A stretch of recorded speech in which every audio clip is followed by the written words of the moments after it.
Aroma of North east কিচেনত আপোনালোকক স্বাগতম জনাইছোঁ। মই আজি আপোনালোকক কচুলতিৰ বৰ সুস্বাদু ব্যঞ্জনবিধৰ ৰেচিপি এটা দেখুৱাব লৈছোঁ। আশা কৰিছোঁ আপোনালোকে ৰেচিপিটো ভাল পাব। এতিয়া আহকচোন ভিডিঅ'টো চাওঁ। এমুঠি কচুলতি লোৱা হৈছে। কচুলতিৰ চুচ গুচাই একে জোখত কাটি ধুই লোৱা হৈছে। কচুলতিৰ এই সুস্বাদু ব্যঞ্জনবিধ ৰান্ধিবৰ বাবে মই লৈছোঁ বলিয়ৰা মাছ, কচুলতি, বিলাহী, মান ধনিয়া পাত, জালুকৰ গুড়ি, নিমখ, মিট মছলা, হালধি, পিঁয়াজ, পাঁচফোৰণ, তেজপাত, কেঁচা জলকীয়া, নহৰু, মিঠাতেল আৰু পানী। বলিয়ৰা মাছখিনিৰ পেটু গুচাই ভালদৰে ধুই লোৱা হৈছে। এতিয়া মাছখিনিত প্ৰয়োজনমতে হালধি আৰু নিমখ দি ভালদৰে মিহলাই ল'ব লাগিব।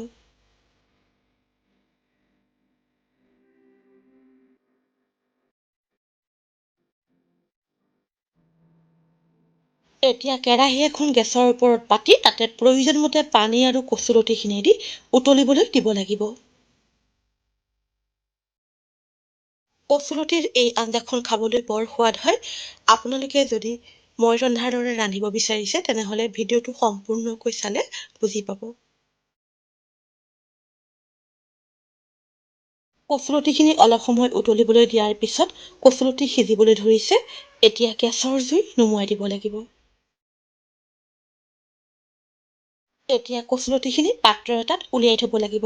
কচুলতিখিনি ৰন্ধাৰ আগতে সিজাই ল'লে নোখোজোৱায়।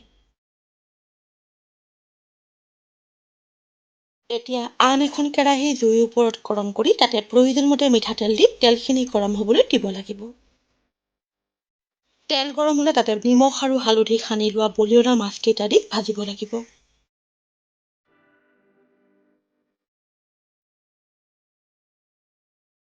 মাছখিনি বৰ বেছি মচমচীয়াকৈ ভাজিব নালাগে। মাছখিনি ভজা হৈ গৈছে। এতিয়া প্লেটত নমাই থ'ব লাগিব। ঠিক একেদৰে বাকী থকা মাছখিনিও ভাজি ল'ব লাগিব।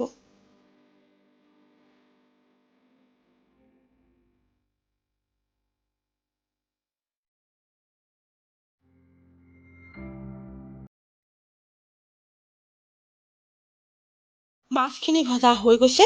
এতিয়া মাছ ভাজি ৰৈ যোৱা তেলখিনিত তেজপাত আৰু পাঁচফোৰণৰ ফোৰণ দিব লাগিব। এতিয়া কুটি লোৱা পিঁয়াজ, কেঁচা জলকীয়া আৰু নহৰুৰ পেষ্ট দি অলপ সময় ভাজিব লাগিব।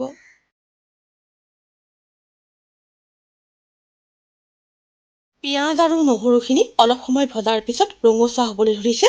এতিয়া তাতে কুটি লোৱা বিলাহী, নিমখ, হালধি আৰু মিট মছলাখিনি দি ভালদৰে লৰাই দিব লাগিব।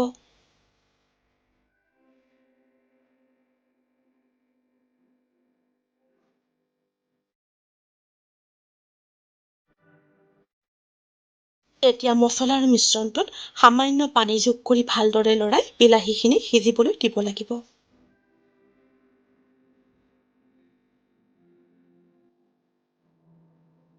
বিলাহীখিনি সিজিলে তাতে সিজাই থোৱা কচুলতিখিনি দি ভালদৰে লৰাই ঢাকি দিব লাগিব। প্ৰিয় দৰ্শক, মোৰ এই চেনেলটোত আমাৰ পৰম্পৰাগত বিভিন্ন ধৰণৰ খাদ্যৰ সুস্বাদু ৰেচিপিৰ ভিডিঅ' আপোনালোকে চাবলৈ পাব। আপোনালোকে যদি এতিয়াও মোৰ channel Aroma of North East কিচেনক ছাবস্ক্ৰাইব কৰা নাই, অনুগ্ৰহ কৰি ছাবস্ক্ৰাইব কৰিবচোন আৰু লগতে কাষত থকা বেল আইকনটো টিপি দিব। তেতিয়া মই প'ষ্ট কৰা প্ৰতিটো ৰেচিপিৰ ন'টিফিকেশ্যন মই ভিডিঅ' প'ষ্ট কৰাৰ লগে লগে আপোনালোকে পাই যাব। কম জুইত মাজে মাজে লৰাই প্ৰায় 10 মিনিটমান সময় কচুলতিখিনি ভাজিব লাগিব।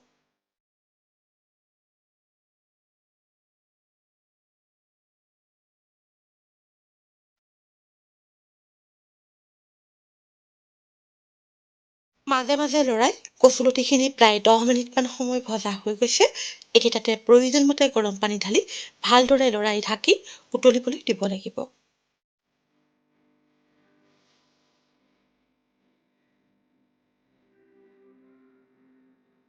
আঞ্জাখন প্ৰায় 10 মিনিটমান সময় উতলোৱা হৈ গৈছে। এতিয়া জালুকৰ গুড়িখিনি দি লৰাই দিব লাগিব। তাৰপিছত ভাজি থোৱা বলিয়ৰা মাছখিনি দি ঢাকি প্ৰায় 5 মিনিটমান সময় আকৌ উতলিবলৈ দিব লাগিব। বলিয়ৰা মাছ ভাজি খাই ভাল পাওঁ বাবে কেইটামান মাছ মই বেলেগে ৰাখি থৈছোঁ।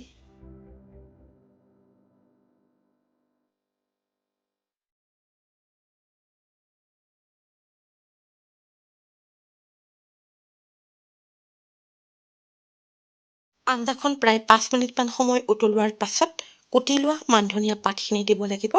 তাৰ পাছত সাৱধানেৰে লৰাই প্ৰায় 2 মিনিটমান সময় আকৌ উতলিবলৈ দিব লাগিব।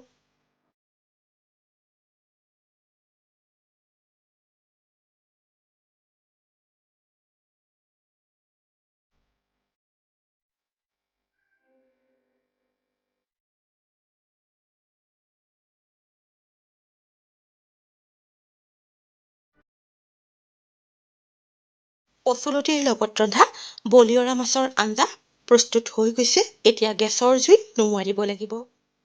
এতিয়া গৰমে গৰমে ভাতৰ লগত কচুলতিৰ আঞ্জা পৰিৱেশন কৰিব পাৰিব। কচুলতিৰ এই আঞ্জাখন খাবলৈ বৰ সোৱাদ হয়। আপোনালোকেও কেতিয়াবা এনেদৰে ৰান্ধি খাই চাবচোন। প্ৰিয় দৰ্শক, আপোনালোকৰ যদি মোৰ এই ভিডিঅ'টো চাই ভাল লাগিছে তেনেহ'লে লাইক আৰু কমেণ্টৰ জৰিয়তে জনাবলৈ নাপাহৰিব। এনেধৰণৰ সুস্বাদু ৰেচিপিৰ ভিডিঅ'লৈ আকৌ আপোনালোকৰ ওচৰলৈ আহি আছোঁ। আজিলৈ আহোঁ, ধন্যবাদ।